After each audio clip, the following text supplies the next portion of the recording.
ব্যাস, অবশেষে আমরা পৌঁছালাম সকলের ভালোবাসার শহর city of joy. Thank you কালো সোনা এত সুন্দর একটা রাইড এক্সপিরিয়েন্স করানোর জন্য।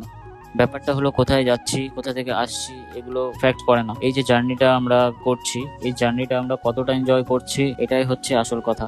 টাটা বাই বাই বলে রওনা দিলাম আমরা দীঘা থেকে বাড়ির উদ্দেশ্যে। গাড়ি যতই এগিয়ে যাচ্ছে আর ততই মনটা একটু একটু করে খারাপ হচ্ছিল। চলে এসেছে গাড়ি এখন ওল্ড দীঘায়। ওই যে দেখো দূরে দেখা যায় সমুদ্র।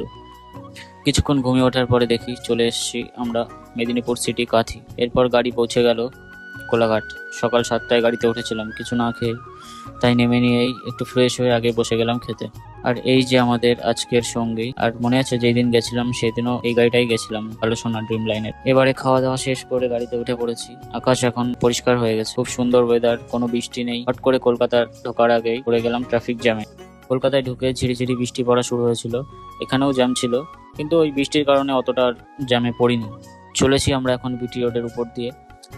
তারপর আমাদের গাড়ি উঠে গেল NH-12-এ। এই যে ব্যারাকপুর টোলগেট চলে এসেছি। তারপর আমাদের গাড়ি উঠে গেল NH-34 কল্যাণী হাইওয়ে। শেষ একটাই কথা বলবো, আজকের জার্নিটা আমরা খুবই এনজয় করলাম। তারপর আমাদের গাড়ি আমাদের নামিয়ে দিল চাকদা চৌমাথায়।